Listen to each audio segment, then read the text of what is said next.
right. Thank you, Douglas. New Vine family, it's good to be here with you again today. I think it's been about a month since I was up here with you all.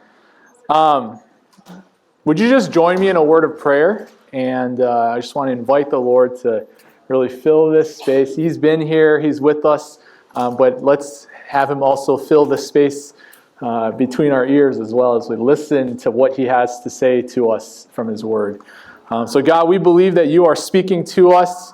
We believe that You are speaking to us through Your Word, that this is a text that was true when it was written. It's true for us today. And the relevance, Lord, continues on till now because You continue to speak to us through Your Word. And so would You help us to listen well right now? Would You just empower us to really hear from You, that it would not be my words, but it would be Yours, and that everything that comes from You would take root in us and bear fruit as we go from here.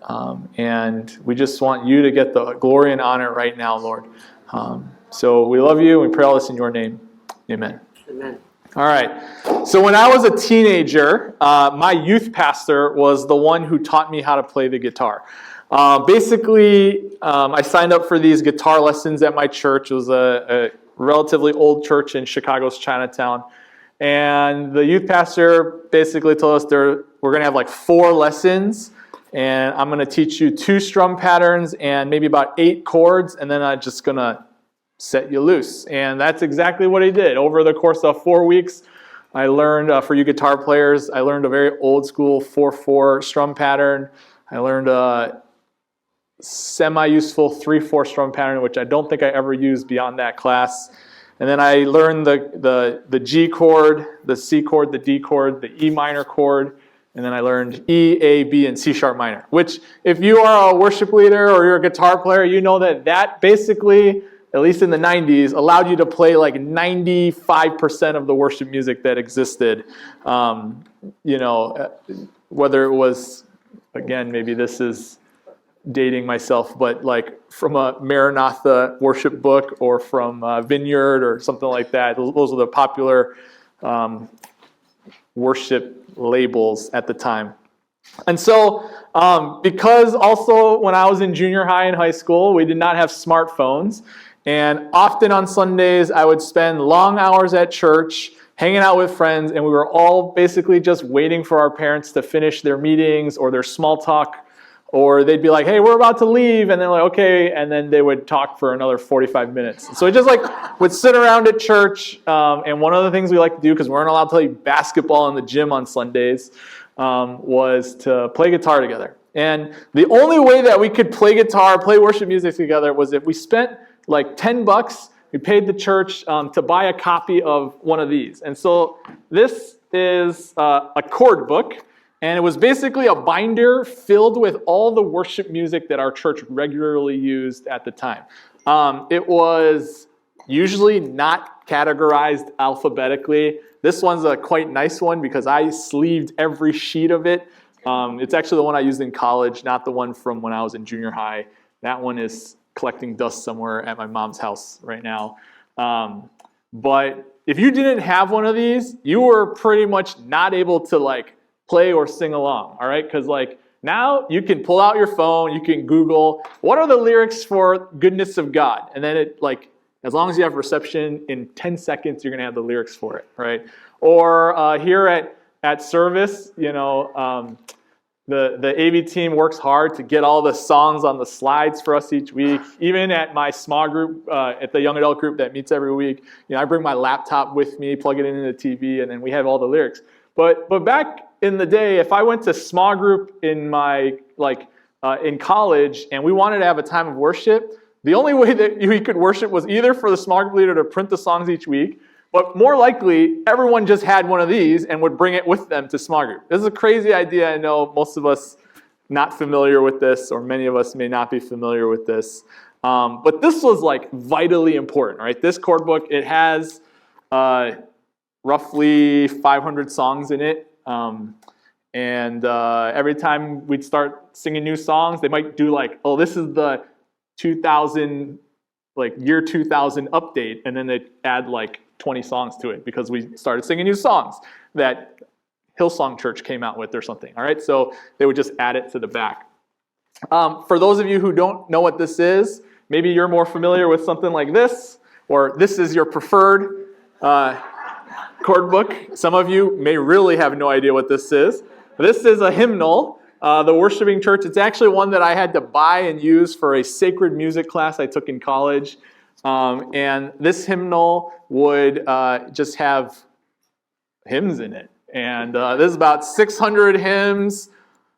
This one was a little bit more organized than the chord book, but also in some ways you just have to really look. And so someone like maybe Matt's leading worship, and we're going to sing "A Mighty Fortress is Our God," and somebody would be like, or the worship leader would be like, "Everyone turn in the hymnal to hymn number 72, A Mighty Fortress is Our God," and then we would sing this together. I would not use these in small group or youth group, but at church, sometimes in a combined service, we might use something like this. This one doesn't have Chinese in it, but a lot of the ones at the church I grew up at had Chinese in it. We've been going through this series on the book of Psalms, and in some ways, the book of Psalms was kind of like the chord book or the hymnal of Israel, right? For sure, the Psalms were a collection of 150 of poems, songs, and and prayers that functioned in some ways like this chord book or like this hymnal. And Israel would use it as part of their temple worship, all right? But in a lot of ways, the book of Psalms is not like a hymnal or chord book. As much as I love both of these things, and sometimes I miss using them, the book of Psalms is not quite like this. For one thing, like I mentioned earlier, this is semi-organized. This one's probably organized. The songs are roughly organized by like the year the song came out, because I think whoever put it together just kept adding to the back rather than sorting it alphabetically. That was too hard to do in Microsoft Word at the time, I guess, or whatever writing application they used. Typewriter, maybe? I don't know. So relatively random, these songs put together. And I think sometimes when we read the book of Psalms, we feel that way, right? Like you read one psalm and then you read the next one, and it just seems like two random psalms put together, or there's not a whole lot linking one from one to the next, not a lot of flow. There's lots of different, themes or names or authors, and we think that it's like a random collection of songs. Like hymnal, less random, but still, at least for a teenager, felt like just random numbers assigned to hymns here.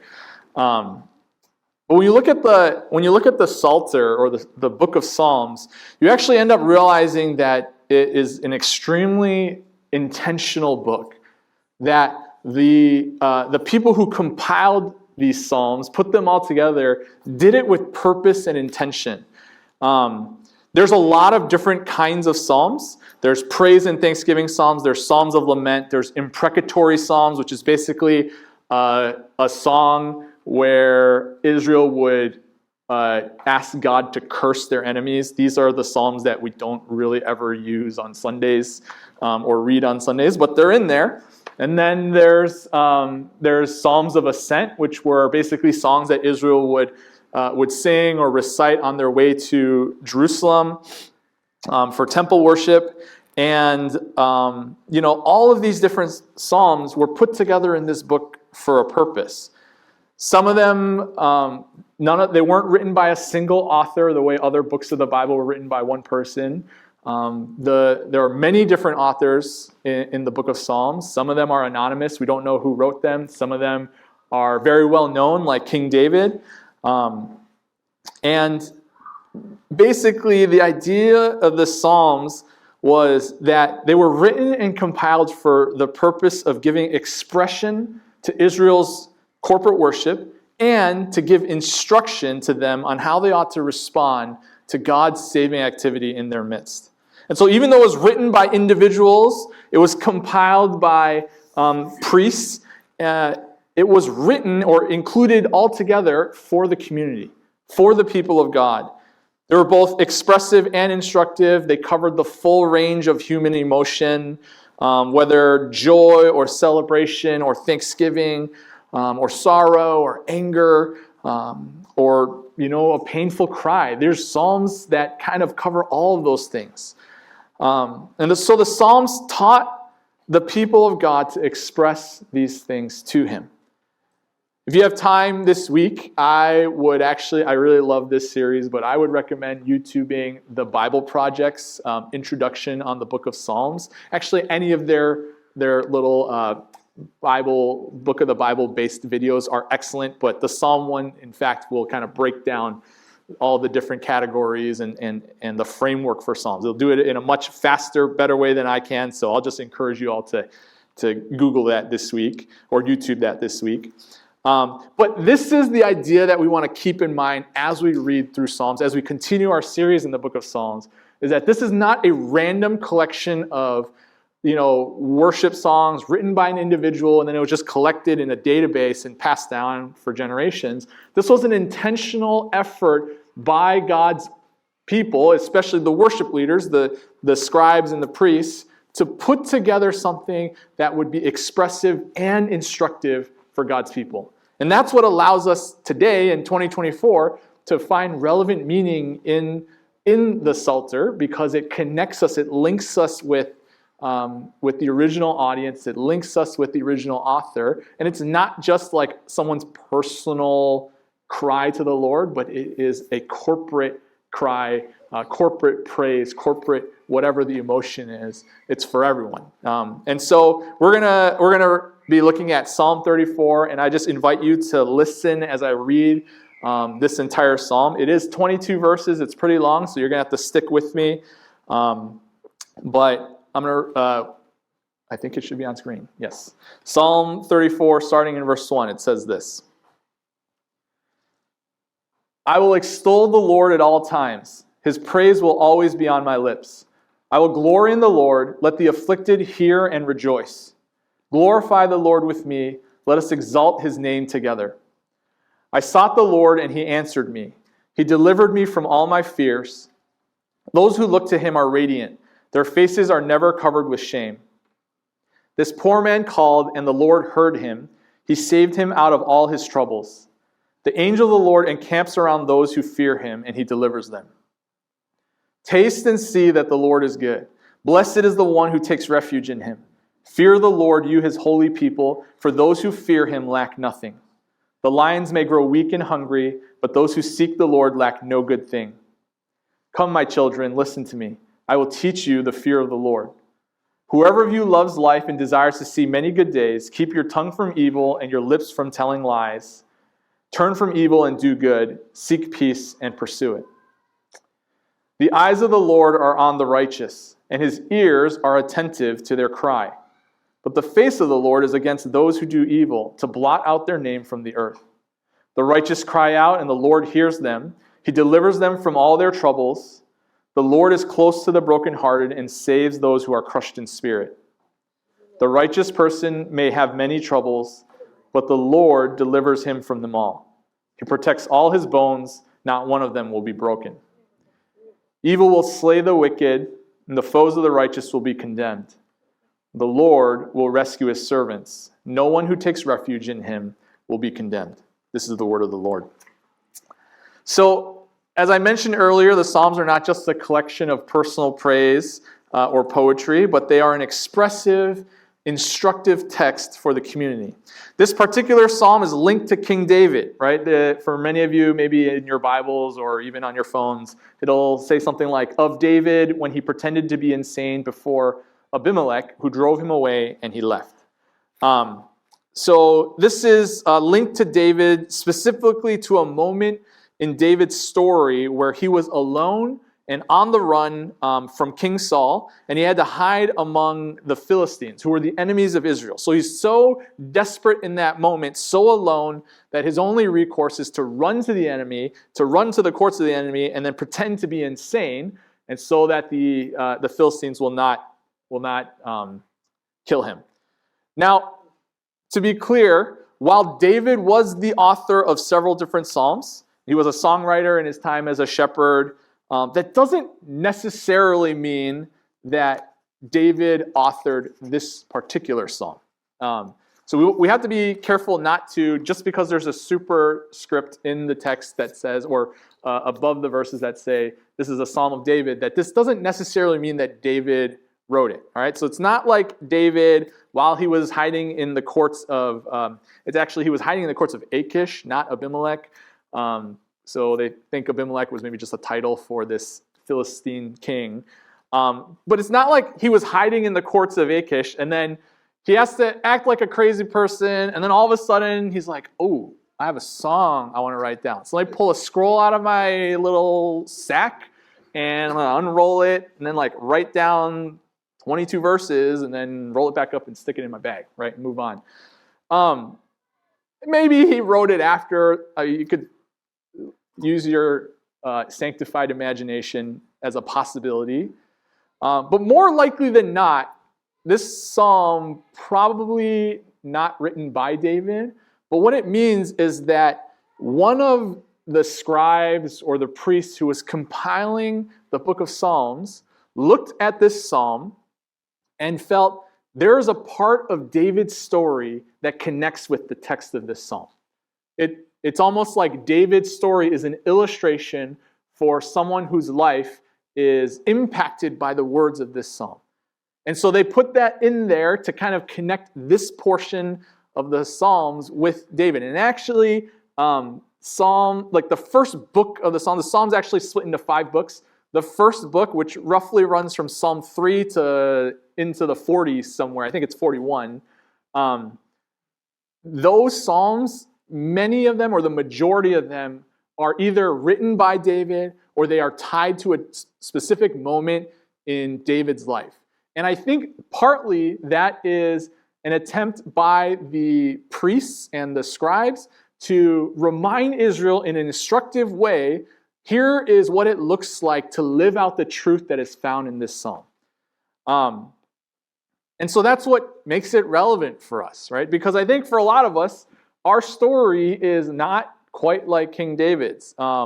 Most of us don't find ourselves in situations where we have to go into the home of our enemy and act like a fool in order to escape from someone else who wants to take our lives. All right. So unless your life is like a TV drama or a movie or best-selling book, this is probably not your story or was not your story, and Lord willing will not be your story moving forward. But that doesn't mean just because you didn't live this exact experience that David had, that this psalm isn't relevant for you. In fact, the Psalms, again, are not just the personal songs of individuals, but they're written to lead Israel in worship. And so what the psalmist or the scribe who compiled it is trying to tell Israel is that this psalm is instructive for Israel in any situation that mirrors this specific moment in David's life. If you find yourself alone or on the run, surrounded by your enemies or in trouble, in some sort of affliction, this psalm is for you. In fact, verse 2 sums this up. It says, I will glory in the Lord, let the afflicted hear and rejoice. And so Psalm 34 is a song for the afflicted. It's a song for those and a reminder to God's people of how they ought to respond in the midst of painful and difficult circumstances. More importantly, not just how they ought to respond, but how does God respond in the midst of our pain? So Psalm 34, again, is a psalm for someone who is in need of the Lord to deliver them. The psalmist begins these first few verses by instructing and inviting Israel to join in praise and thanksgiving because the psalmist has experienced the deliverance of the Lord. And so in verses 4 to 7, it says this, I sought the Lord and he answered me. He delivered me from all my fears. Those who look to him are radiant. Their faces are never covered with shame. This poor man called, and the Lord heard him. He saved him out of all his troubles. The angel of the Lord encamps around those who fear him, and he delivers them. The first thing that is clear from this psalm, from this psalmist's experience of deliverance, that he's passing on to the congregation, is that we have a responsibility to cry out to the one who is able to deliver when we need deliverance. The psalmist says, I sought the Lord and he answered me. It says, those who look to him are radiant. Their faces are never covered with shame. When they look to him, their faces are radiant. He writes, this poor man called, and the Lord heard him. And so the instruction is to seek, to look to, and to call. And if we want to experience the deliverance of the Lord, then we have a responsibility to cry out to the one who is able to deliver us. I think sometimes, at least for myself, it's easy for me to just rely on myself when I'm in trouble. All right, let me just work harder. Let me find a solution. Let me just fix whatever problem I'm at. And I look inward. But this psalm is a reminder to us that actually our help doesn't come from within. It comes from the Lord. And so that's the first thing that the psalmist says. But then I want to highlight 3 ways that the psalmist says that the Lord delivers those who are in trouble. And so it says that, he kind of breaks it down into 3 categories, that the Lord delivered him from his fears, that the Lord, when he delivers those who are in trouble, they are never covered with shame. And so he delivers us from fear, from shame, and then it says that the Lord saved this poor man, he's referring to himself, out of all of his trouble. So fear, shame, and trouble, these 3 different things. I think when I was thinking about these 3 words, first, fear. Pastor Douglas preached on this last week, and so you can always watch last week's service again if you need a reminder. But he talked about how because the Lord is with us, we have nothing to fear. And the reality is that why would the Lord need to deliver us from something that is like in our minds that we're thinking about or worried about? Really what this is God's deliverance in our future, right? And we look forward into our future, there are these situations that we're worried about. This could happen, this might happen, or even this will happen. Like we know that it's coming, and it fills us with fear and worry. And God's promise to Israel is that he'll deliver them from the things that are ahead of them, from their future. And then, at the same time, he says that those who look to him are radiant. Their faces are never covered with shame. So when I thought about shame, shame is, while fears are in the future, shame is rooted in our past, right? It's the things that we have experienced, that we've gone through, maybe even things we've done that still are affecting us in our present. And so even though it's something from our past, God's promise is, I'll deliver you from the shame of your past. And that has implications and impact in our present today.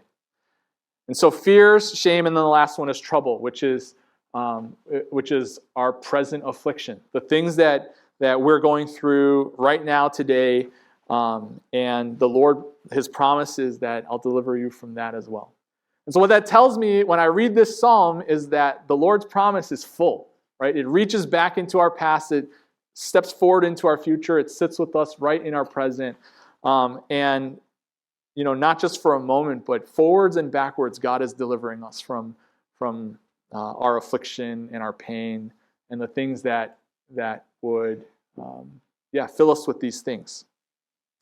And then at the very end of this little microsection, verses 4-7, the psalmist wraps up the section by reminding Israel that the angel of the Lord encamps around those who fear him and delivers them. And this is not a promise that we will avoid our fears or the things that we would need to be delivered from, but the promise is that the presence of God is in the midst of our fear. He's in the midst of our shame and our troubles, and he's with us in those things. I think oftentimes, or sometimes maybe, our perception of God is, that he's like a cosmic vending machine. And so when we need him, I just press like the right buttons on the vending machine, and all right, God, I need you to deliver me from this thing, right? Or I need you to take me out of this situation, B7 or whatever. And then our expectation is that God would just give us what we need to get out of our problems or our situations. But the reality of our experience is actually that God is present with us, even as those difficult circumstances come and go in our lives. That's what this psalm is telling us, that yes, he will deliver us from our fear and our shame and our troubles. And he does that by surrounding us in those moments, Doesn't mean that we won't experience those things, but his promise is that he's with us. And his deliverance is found in his presence much, much more than in the absence of affliction. And so if you put all those things together, this is my first point for us today, which is that deliverance starts with us seeking the presence of the Lord in the fullness of our story.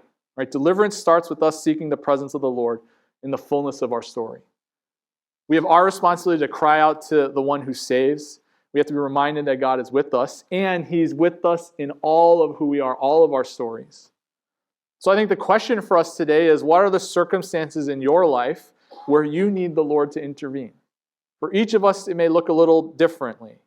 You may not be hiding in the courts of your enemy, but there might be difficult or painful circumstance in your family, or in your career, or in your body, or in your future, or in your past. And whatever it is, the deliverance that we need is not found in solutions or escapism, but it's in the presence of God in our stories.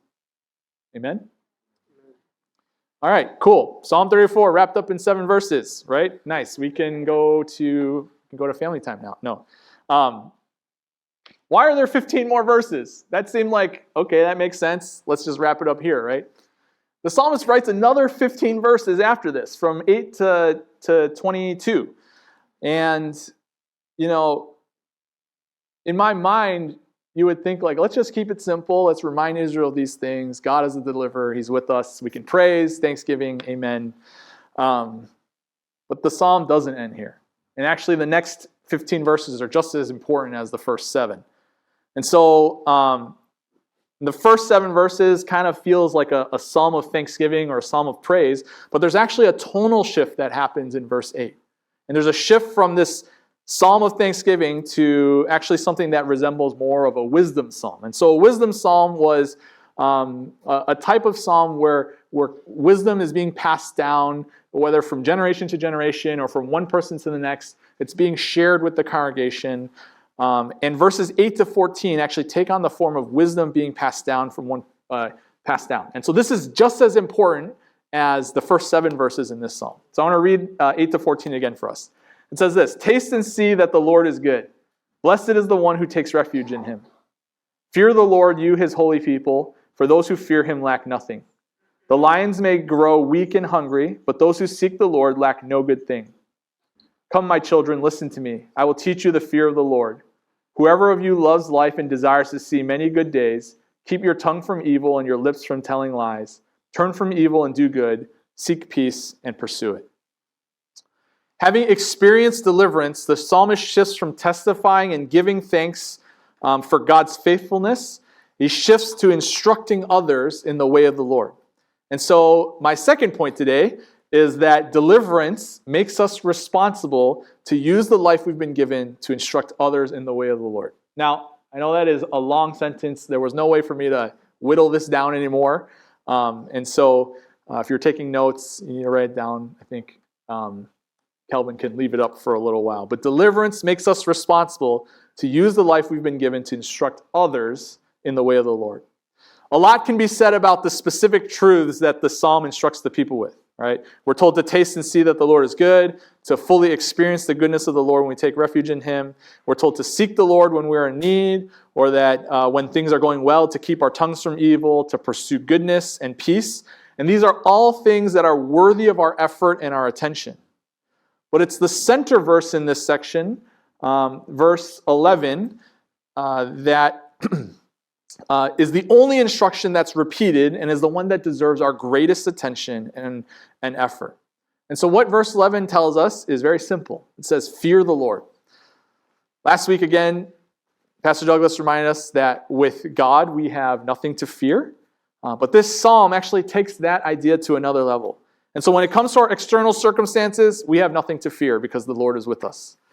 Instead, we ought to fear the Lord. I think this is the foundation for walking in the way of the Lord, is fearing the Lord. What the psalm instructs the people with is not to live in terror at what God could do, but to instead be filled with reverence and awe. I relatively recently discovered a YouTube channel about a guy who does extreme wilderness survival. like most YouTube channels, it is very easy to go down the rabbit hole, so just be careful if you go looking for this. But this guy basically will go camping in like random places, oftentimes like freezing cold. Lots of times he drags his whole family with him. And one of the consistent themes of these videos is, at least, and I've watched quite a few of them, is how important fire is for survival, right? In order for him to survive these like freezing cold temperatures, he has to have fire. Sometimes he'll even build a fire inside of his tent in order to take advantage of the heat and the warmth for the heat for cooking, warmth for drying things off when they're wet, basically to keep him from dying. And I find it fascinating that you could build a fire inside of a tent. They have special tents apparently that you can do this. And just as a disclaimer, there's no part of me that wants to go do any of these things. I just find it fascinating. But each video, the YouTuber makes it very clear that he has to be hyper vigilant when it comes to tending the fire, especially overnight. Any lapse in his attention could be actually catastrophic, because if you imagine the types of materials that most tents might be made out of, if they catch on fire and you're inside, that can be quite problematic for your life.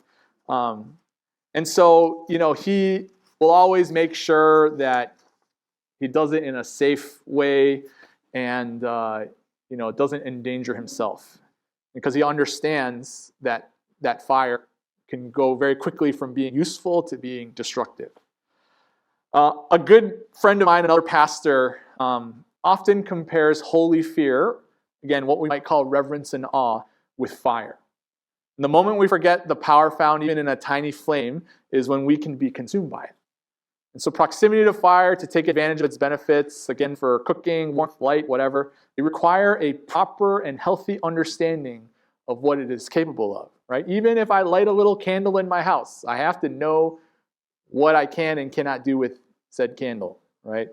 And so it's the same, I think or very similar with God. Our interaction with God has to be filled with a holy fear, or we run the risk of being consumed. Right? That's what it means to fear the Lord. Now, moving on, the psalmist actually will juxtapose the experience of lions with those who fear and seek the Lord. Lions are, top of the food chain, apex predators, arguably when they're not laying around in the shade. And I think for most of us, when we think about a lion, we think about like strength, right? If you watch The Lion King, all the other animals sing songs and dance around the lions, and in the wild, not maybe in the zoo, but in the wild, there are very, very few things that can challenge a lion's strength. But what the psalmist tells us is that even lions will still grow weak and hungry. At some point, they get old, they get frail, and they're no longer able to defend their territories or use their strength. On the other hand, despite whatever affliction or whatever fear or shame or painful circumstance in our lives, the psalmist tells us that those who seek the Lord with the right posture lack nothing. This is an incredible statement, I think, right? A reminder for us that when we find ourselves in need, the answer is not more strength, work harder, do better, try this, do that. The answer is not more strength, but it's the humility of holy fear. It's reverence and awe before a God who is able to deliver us. These are the things we're instructed to pass on to those around us. And so we do that as a community by living in that fear of the Lord daily. And when we're able to do it, then like the psalm says, then we can taste and see that the Lord is good. We can turn from evil, we can do good, we can seek peace and pursue it. And our testimony and our affliction and our pain instruct a watching world around us and instruct our community on who God is to us. And so deliverance, again, starts with us seeking the presence of the Lord in the fullness of our story. Deliverance makes us responsible to use the life we've been given to instruct others in the way of the Lord. And then finally, and this one's much shorter, deliverance is God's promise for the righteous. Deliverance is God's promise for the righteous. The final third of this psalm shifts from sharing wisdom to focusing on God's promise for his people. Verses 15 to 22, it says, "The eyes of the Lord are on the righteous, and his ears are attentive to their cry. But the face of the Lord is against those who do evil, to blot out their name from the earth. The righteous cry out, and the Lord hears them. He delivers them from all their troubles. The Lord is close to the brokenhearted and saves those who are crushed in spirit. The righteous person may have many troubles, but the Lord delivers him from them all. He protects all his bones, not one of them will be broken. Evil will slay the wicked, the foes of the righteous will be condemned. The Lord will rescue his servants. No one who takes refuge in him will be condemned." Over and over in these last 8 verses of the psalm, the community is being reminded of God's faithful character to fulfill his promise to those who fear him and walk in his way. God's promise to them is that he sees them, he hears their cry, he sets his face against those who do evil. His promise is that he's near to the brokenhearted, he saves those who are crushed in spirit. He protects the bones of the afflicted, and he executes justice on the oppressors. No one who takes refuge in him will be condemned. And so while the beginning of the psalm is a reminder that deliverance comes from with the presence of the Lord, and the middle of the psalm is a call to righteous living, this final section is a reminder to us that the Lord will continue to act on behalf of the righteous person for their deliverance. And that's something that we can trust, put our faith and trust in. It's a beautiful promise for us to hold on to. And if we believe it to be true, then we should do all that we can to live our part as God's people. Not just to instruct others in the way of the Lord, but to actively live it out in our everyday lives. Again, it starts with the fear of the Lord, but this is a whole heart and a whole life pursuit of God. To be transformed by his Spirit, to be like Jesus from the inside out, both the internal heart posture, but also our external interaction with the world. I find it really interesting that in these last 8 verses, there is a comparison between the righteous and the wicked. And I think it's easy for us, at least for me, so I won't speak for all of you, but at least for me, I think it's easy sometimes to read about these two groups, the righteous and the wicked, and make it about like us versus them. Right? We're the righteous, and then we justify ourselves. We tell ourselves that we're not the wicked. We don't do what they do. And this is how I kind of evaluate my life and where I'm at. Thinking about, I want to be in the righteous category. Me versus them. But I think the more appropriate comparison is not us versus them, but it's me against my own heart. Because it's such a fine line, and we are constantly in danger of wandering off after the things that will destroy us and cause us pain when God's instruction to us is to walk in his way. And so New Vine family, today as we reflect on God's deliverance, let's be reminded that we can trust in God's faithfulness to continue to deliver, even as we live out the righteousness of God in our own lives. And it's not an us versus them thing, but it's me against my sinful heart. To wrap us up, I want to take us all the way back to the beginning of the psalm. I know I kind of skipped over the first 3 verses. But this psalm begins with 2 things. The psalmist declares that the praise of the Lord will always be on his lips, and then he gives an invitation for the congregation to join in that worship because of both their individual and communal experience of God's deliverance. That as we, as a church family, reflect together on God's saving action in our own stories, whether it's his presence to deliver us and our responsibility not to waste the life he gives us, we should respond in worship because our God is a deliverer. He's mighty to save.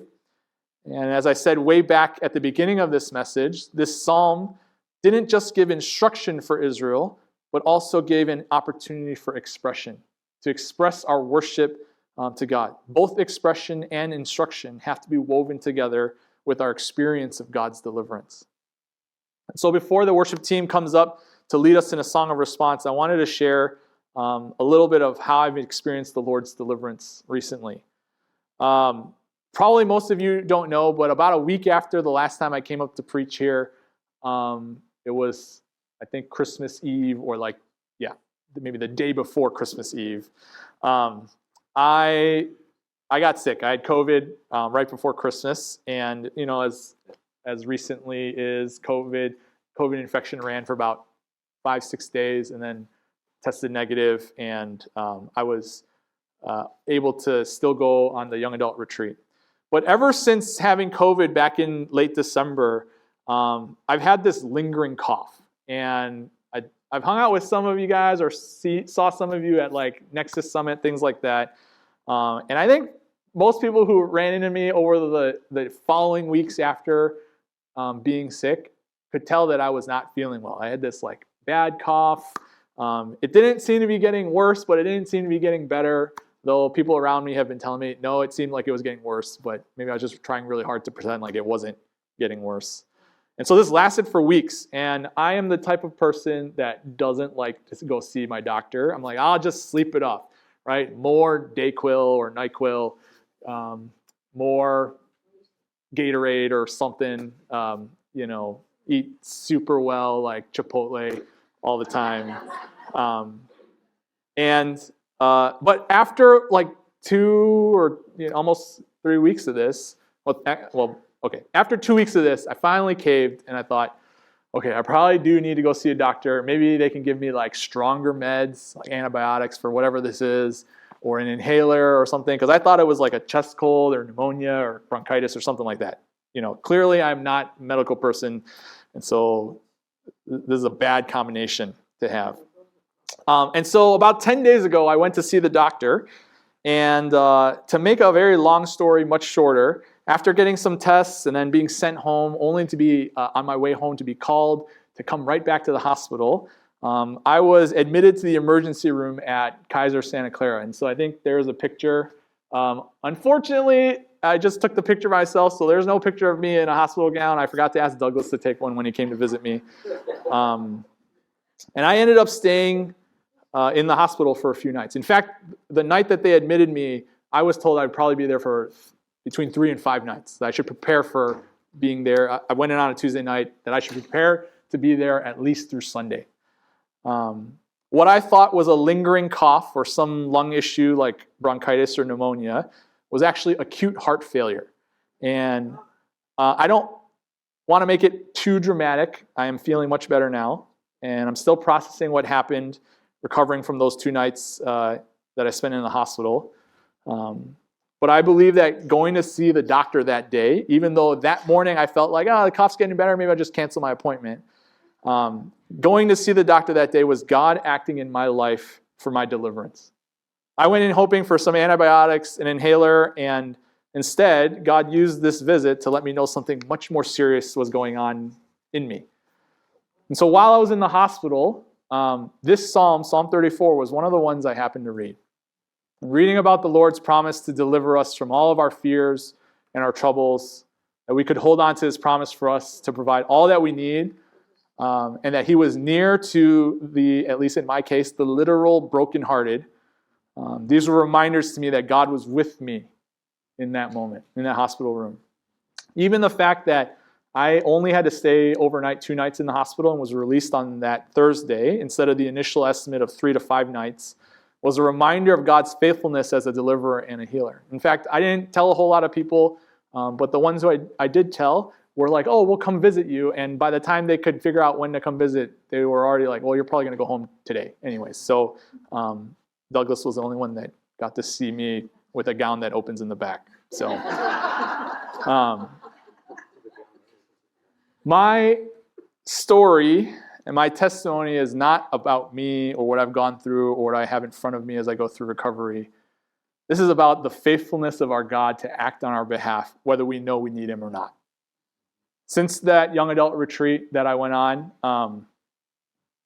it was interesting because I had COVID, other young adults had to step up to lead different things. And so one of the college students led some of our worship times at retreat. And so she picked this one song that I actually had not heard before.